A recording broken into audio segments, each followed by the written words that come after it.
بسم اللہ الرحمن الرحیم۔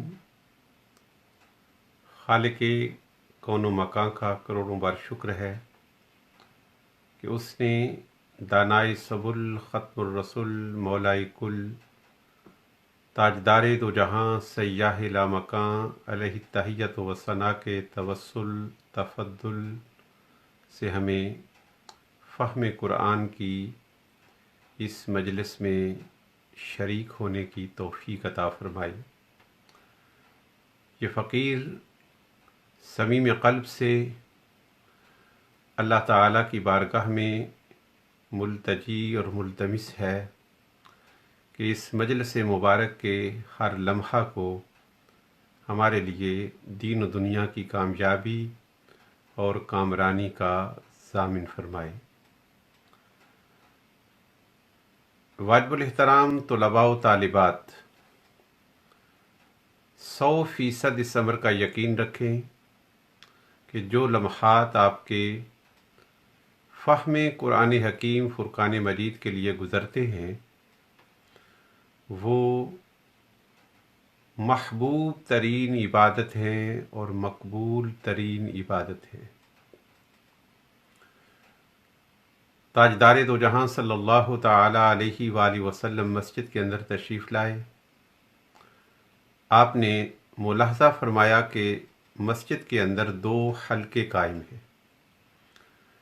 ایک حلقہ میں ذکر و اذکار ہو رہا ہے، اوراد و وظائف پڑھے جا رہے ہیں، تسبیحات و تحلیلات کا اعادہ ہو رہا ہے۔ تاجدار دو جہاں صلی اللہ تعالی علیہ وآلہ وسلم وہاں تشریف لے گئے، چند لمحات ان کے پاس رکے، ان کی حوصلہ افزائی فرمائی اور تحسین فرمائی اور ارشاد فرمایا کہ تم خیر پر ہو، مگر ان کے ساتھ بیٹھے نہیں۔ پھر آپ دوسری مجلس مبارک کے پاس تشریف لے گئے، وہاں پر مجلس علم بپا تھی، سیکھا اور سکھایا جا رہا تھا، پڑھا اور پڑھایا جا رہا تھا۔ تاجدار دو جہاں صلی اللہ تعالی علیہ وآلہ وسلم یہ ارشاد فرماتے ہوئے اس حلقہ کے اندر، حلقہ علم کے اندر تشریف فرما ہو گئے کہ انما بعثت معلما، کہ اللہ تعالیٰ نے مجھے معلم بنا کر بھیجا ہے۔ محفل ذکر کو، محفل تلاوت کو، محفل اوراد و وظائف کو ہمارے کریم آقا علیہ الصلاۃ والتسلیم نے پسند فرمایا، چند لمحات کی صحبت بھی عطا فرمائی، مگر جس حلقہ کے اندر آپ تشریف فرما ہو گئے اور آپ نے یہ بھی اظہار فرمایا کہ مجھے بھی اللہ تعالیٰ نے ایک معلم بنا کر بھیجا ہے، وہ مجلس علم تھی۔ اور مجلس علم کی اعلیٰ ترین صورت اور افضل ترین صورت وہ ہے جس مجلس علم میں قرآن حکیم فرقان مجید کو سمجھا جا رہا ہو۔ میرے بزرگوں، میری ماؤں، میری بہنوں، میرے بھائیوں، میرے بیٹوں اور میری بیٹیوں، سب سے پہلے تو میں آپ کو خوش آمدید کہتا ہوں اور اللہ تعالیٰ کی بارگاہ میں تا دم آخر سجدہ ریز ہوں کہ پروردگار عالم نے میری اس صدا کو باصحرا ثابت نہیں کیا، بلکہ میری اس صدا پر تقریباً دنیا بھر سے 400 کے قریب افراد نے لبیک کہا۔ اس سبق کو جو آپ سن رہے ہیں تقریباً 400 افراد سماعت فرمائیں گے۔ اس مقام پر میں آپ کی خدمت اقدس میں یہ التماس کرنا چاہتا ہوں کہ قرآن کی اس دعوت کو اپنے ہر جاننے والے تک پہنچا دیں اور دعوت دیں کہ وہ اس کے اندر شریک ہو جائے۔ وہ شرکت کریں یا شرکت نہ کریں، آپ کو دعوت کا ثواب مل جائے گا، اور اگر وہ شرکت کر لیں تو آپ کے لیے یہ صدقہ جاریہ بن جائے گا۔ لہٰذا ہر دوست تک، ہر سہیلی تک، ہر رشتہ دار تک، ہر عزیز تک یہ بات پہنچا دے اور اس گروپ میں شرکت کے لیے اس کو درخواست پیش کریں۔ بہت جلد ہمارے پہلے گروپ میں 256 افراد شریک ہو گئے اور یہی میکسیمم پارٹیسپینٹس کی تعداد تھی. ہمیں دوسرا گروپ تشکیل دینا پڑا، تو کل جو میں نے دیکھا تھا اس گروپ کے اندر بھی 125 کے قریب افراد ہو چکے تھے. آپ یہ دعوت دیں، اور اللہ تعالیٰ نے یہ آسانی پیدا کر دی ہے کہ پروردگار عالم اس کلاس کے اندر دنیا بھر کے افراد کو شریک کر سکتا ہے. آپ دعوت دیں، قرآن حکیم فرقان مجید کے فہم کی دعوت کو کوئی مسترد نہیں کرے گا، دل و جان سے قبول کرے گا. میرے شریک سفر ہو جائیں اور نیکی کی نیت سے اللہ تعالیٰ کی رضا کے لیے قرآن پاک کے سمجھنے کی اس تحریک میں شامل ہو جائیں. فہم قرآن کی پچھلی مجلس میں سورۃ الفاتحہ کا ترجمہ ہم نے سیکھا تھا. آج اللہ تعالیٰ کی توفیق سے اور نبی دو جہاں صلی اللہ تعالی علیہ وآلہ وسلم کی نگاہ لطف و عنایت سے سورۃ البقرہ سے ابتدا ہو رہی ہے. البقرہ کا معنی گائے ہے، گائے جو جانور ہوتا ہے. اس سورہ پاک کا نام سورۃ البقرہ اس لیے ہے کہ اللہ تعالیٰ نے اس میں ایک گائے کے واقعہ کا ذکر فرمایا ہے، اور وہ واقعہ بڑا ایمان افروز ہے اور سبق آموز ہے. تو اس واقعہ کی بنیاد پر اس سورہ پاک کا نام سورۃ البقرہ ہے، گائے والی سورت. وہ بڑا خوبصورت اور دل نشیں اور حسین واقعہ ہے. جب آئے گا تو انشاءاللہ العزیز ہمارے ایمان کو جلا اور تابندگی نصیب ہوگی. الف لام میم. الف لام کے نیچے زیر ہے، اور زیر کو فنی زبان میں کسرہ کہتے ہیں. الف مکسور ہے، الف کا لام مکسور ہے. عام طور پر الف کہہ دیا جاتا ہے. الف الف تلفظ صحیح نہیں ہے، صحیح تلفظ الف ہے. الف لام میم 3 حروف ہیں، اور ان کو حروف مقطعات کہتے ہیں. مقطعات قاف 2 نقطوں والا، تو اور عین کٹے ہوئے. اس کو علم نہیں پڑھتے، جوڑ کر اس کو نہیں پڑھتے، بلکہ ہر حرف کو جدا کر کے پڑھتے ہیں. اس لیے ان کو حروف مقطعات کہتے ہیں. بڑی توجہ کے ساتھ آپ ان باتوں کو ذہن نشین فرمائیں گے، اور میری یہ خواہش ہے کہ ہر صاحب ایمان کے گھر میں فہم قرآن کی یہ مجلس ہر روز قائم ہو. ابھی اپنی علالت کے پیش نظر اور مصروفیت کے پیش نظر 2 اسباق کا فیصلہ ہوا ہے ہفتہ میں، اور مجھے لگ رہا ہے کہ اللہ تعالیٰ مجھے اس سے زیادہ توفیق عطا فرمائے گا، اور 2 سے زیادہ اسباق ایک ہفتہ میں ہوا کریں گے. ہر روز آپ یہ سنیں، فیملی بیٹھ کر سنیں. میں آپ کو یقین دلاتا ہوں کہ آپ کے گھر میں اللہ تعالیٰ کی رحمتوں، عنایتوں اور فضل و کرم کے انوارات برسیں گے. یقین ہے، میں امید نہیں کہہ رہا، میں لفظ یقین بول رہا ہوں. ایک وقت مخصوص کر لیں، اور سارے فیملی والے، اب تو ٹیکنالوجی اتنی زیادہ ہو گئی ہے کہ آپ اس کو USB کے ذریعے ڈائریکٹ آپ ٹیلی ویژن پر سن سکتے ہیں. فیس بک ٹیلی ویژن پر آن ہو سکتی ہے، بڑے اسکرین پر سنیں، اور خالصتاً اللہ تعالیٰ کی رضا کے لیے، اللہ تعالیٰ کے کلام کو سمجھنے کے لیے سنیں. نفلی عبادات میں سے بہترین یہ عبادت ہے، بہترین یہ عبادت ہے قرآن حکیم فرقان مجید کو سمجھنا. تو الف لام میم حروف مقطعات کہلاتے ہیں. قرآن حکیم فرقان مجید کی جو آیات کریمہ ہیں، معنی کے واضح ہونے کے اعتبار سے دو طرح کی ہیں۔ بعض ایسی آیات کریمہ ہیں جن کا معنی بالکل واضح ہے، ان کے معنی کے اندر کوئی پوشیدگی نہیں ہے۔ ان آیات کو آیات محکمات کہتا ہے۔ محکمات، ہا جو حلوہ کی پہلی ہا ہے اور کاف کش والا، محکم کا معنی ہے پختہ، مضبوط۔ اور اسلامی قوانین کی اور اسلامی تعلیمات کی بنیاد آیات محکمات ہیں،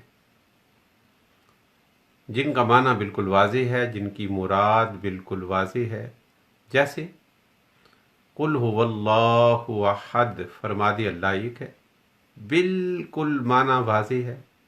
تو یہ آیت محکمہ ہے۔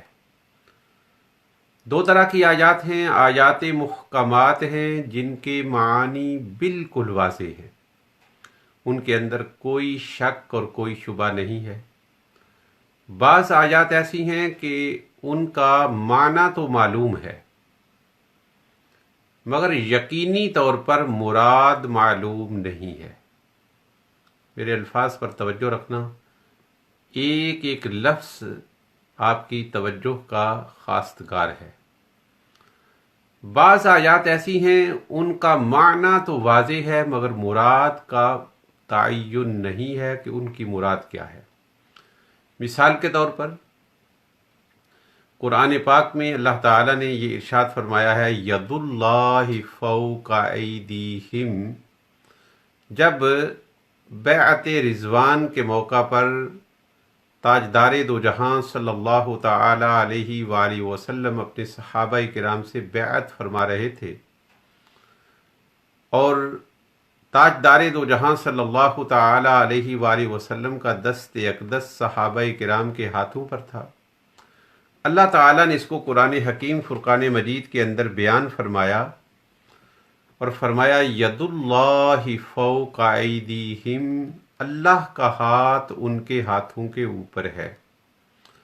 تو ید کا عربی زبان میں معنی ہاتھ ہے، مگر اللہ تعالیٰ تو جسم اور جسمانیت سے پاک ہے، اللہ تعالیٰ کا تو ہاتھ نہیں ہے۔ معنی واضح ہے مگر اس سے مراد کیا ہے، اس مراد کا معلوم ہونا یقینی نہیں ہے۔ علماء نے یہ مرادیں بیان کی ہیں، اس سے مراد تائید ہے، سپورٹ ہے، لیکن یہ یقینی معنی نہیں۔ یقینی معنی جو ہے وہ اللہ تعالیٰ اور اس کے پیارے رسول صلی اللہ تعالی علیہ وآلہ وسلم جانتے ہیں۔ ایسے ہی اللہ تعالیٰ نے اپنے لیے وجہن کا لفظ استعمال فرمایا ہے۔ وجہن کا معنی چہرہ ہے۔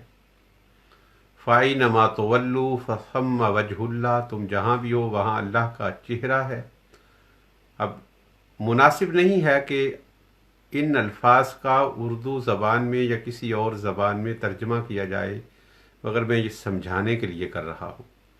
وجہن کا معنی چہرہ ہے مگر مراد کیا ہے، کیونکہ اللہ تعالیٰ چہرے سے تو پاک ہے۔ تو معنی معلوم ہے مگر مراد معلوم نہیں، یہ ایک قسم۔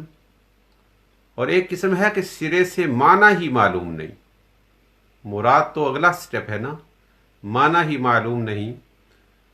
وہ آیات قدسیہ جن کا معنی ہی معلوم نہیں، وہ حروف مقطعات ہیں، وہ کلمات مقطعات ہیں، جیسے الف لام میم ہے۔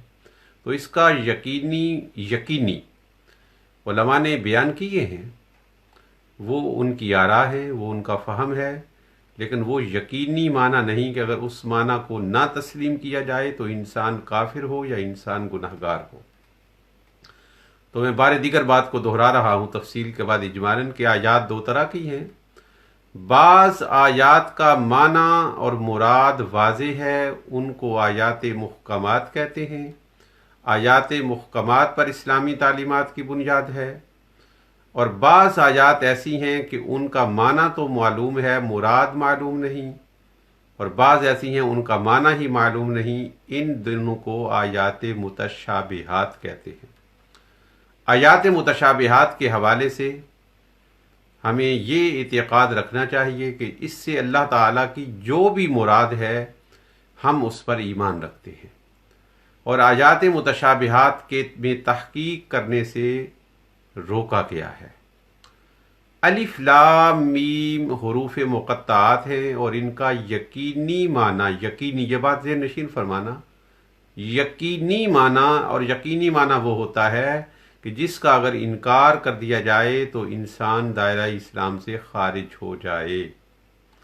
یقینی معنی معلوم نہیں ہے، اشارات کیے ہیں علماء نے۔ مثال کے طور پر انہوں نے کہا ہے الف سے مراد اللہ ہے، لام ایبریویشن ہے جبرائیل کا، اور میم ایبریویشن ہے محمد کا صلی اللہ تعالی علیہ وآلہ وسلم۔ تو اس میں یہ معنی بیان کیا گیا ہے کہ اللہ تعالیٰ نے جبرائیل کے ذریعے نبی دو جہاں صلی اللہ علیہ وآلہ وسلم کی ذات اقدس پر قرآن پاک کو نازل کیا، مگر یہ یقینی معنی نہیں ہے۔ اگر اس معنی کا کوئی انکار کر دے تو کوئی حرج نہیں ہے۔ حروف مقطعات سے نام رکھنے جائز نہیں ہیں، حروف مقطعات سے نام رکھنے جائز نہیں ہیں۔ جیسے عام طور پر یاسین اور طٰہٰ نام رکھا جاتا ہے، یہ نام رکھنا جائز نہیں ہے، اور جائز نہ ہونے کی وجہ یہ ہے کہ ان کا معنی معلوم نہیں ہے۔ ہو سکتا ہے ان کا معنی ایسا ہو جو معنی نبی دو جہاں صلی اللہ تعالی علیہ وآلہ وسلم کے لیے کسی کے لیے جائز ہی نہ ہو۔ مثال کے طور پر کسی کا نام آپ خاتم النبیین تو نہیں رکھ سکتے نا، اس لیے کہ یہ وصف صرف اور صرف نبی دو جہاں صلی اللہ تعالی علیہ وآلہ وسلم کا ہے۔ اس لیے علماء نے حروف مقطعات کے ساتھ نام رکھنے سے منع فرمایا ہے، مگر اس کا یہ معنی بھی نہیں کہ اگر آپ کے دوستوں میں سے، آپ کے احباب میں سے اگر کسی کا نام یاسین ہے یا طٰہٰ ہے یا کسی اور کلمات مقطعات پر مشتمل ہے تو آپ اس پر طنز اور تشنیع کریں۔ ان کے والدین نے محبت کی وجہ سے یہ نام رکھا، مگر اگر ممکن ہو تو اس نام کو تبدیل کر دینا چاہیے۔ ذالک الکتاب لا ریب فیہ ھدی للمتقین۔ ذالک اسم الاشارہ ہے، اس کا معنی ہے وہ۔ الکتاب کا معنی کتاب ہے، وہ کتاب۔ اگر یہ کتاب سامنے ہے مگر رتبہ اس کا بڑا بلند ہے، شان اس کی بڑی بلند ہے، اور بسا اوقات چیز قریب ہوتی ہے مگر شان کی بلندی کی وجہ سے اسے دور سمجھا جاتا ہے کہ ہمارے فہم سے اور سمجھ سے دور ہے، تو ذالک الکتاب کا یہ معنی کیا جائے گا یہ عظیم الشان کتاب۔ یہ عظیم الشان کا جو لفظ آیا ہے نا، یہ اس لیے آیا ہے کہ یہاں پر حاضل کتاب ہونا چاہیے تھا، یہ کتاب، کیونکہ کتاب سامنے ہے، اشارہ اس جانب ہے، مگر یہاں پر اللہ تعالیٰ نے ذالکہ کا اس لیے استعمال فرمایا کہ مکان کے اعتبار سے، جگہ کے اعتبار سے تو قریب ہے مگر شان کے اعتبار سے بہت دور ہے، اس لیے کہ اللہ تعالیٰ کا کلام ہے۔ اس لیے یہ معنی کریں گے یہ عظیم الشان کتاب، مراد قرآن پاک ہے۔ لا ریب فیہ، کوئی شک نہیں اس میں۔ ریبہ کا معنی ہے شک، اور یہ عربی زبان ہے۔ اگر آپ نے میرا ساتھ دیا اور میرے ساتھ اس قافلہ میں چلتے رہے تو پھر آپ کو سمجھ آئے گی کہ یہ قرآن اللہ تعالیٰ کا کلام ہے۔ کوئی کا لفظ کہاں سے آیا ہے؟ ریب کا معنی تو شک ہے، یہ معنی نہیں ہے کہ نہیں ہے شک اس میں، یہ معنی ہے کہ کوئی شک نہیں ہے اس میں۔ یہ کوئی کا لفظ کہاں سے آیا ہے؟ یہ اگر آپ نحو پڑھیں گے اور اس کی تفصیل میں جائیں گے تو پھر پتہ چلے گا کہ یہاں پر کوئی کا معنی کہاں سے آیا ہے، یہ اطلاق کہاں سے آیا ہے، یعنی کسی نوعیت کا بھی شک قرآن حکیم فرقان مجید میں نہیں ہے۔ لا ریب فیہ، نہیں ہے شک اس میں، نہیں، کوئی شک اس میں نہیں ہے، کوئی شک یعنی کسی نوعیت کا شک بھی قرآن پاک میں نہیں ہے۔ لا کا معنی ہے نہیں، ریب کا معنی ہے شک، فی کا معنی ہے میں، اور آگے ہے ہو ہے اصل میں۔ اور فی کی وجہ سے اس کو ہی بنا دیا گیا ہے کہ فی ہو پڑھنا دشوار ہے۔ لفظ آپ نے یاد رکھنے ہیں، فنی زبان استعمال میں کروں گا۔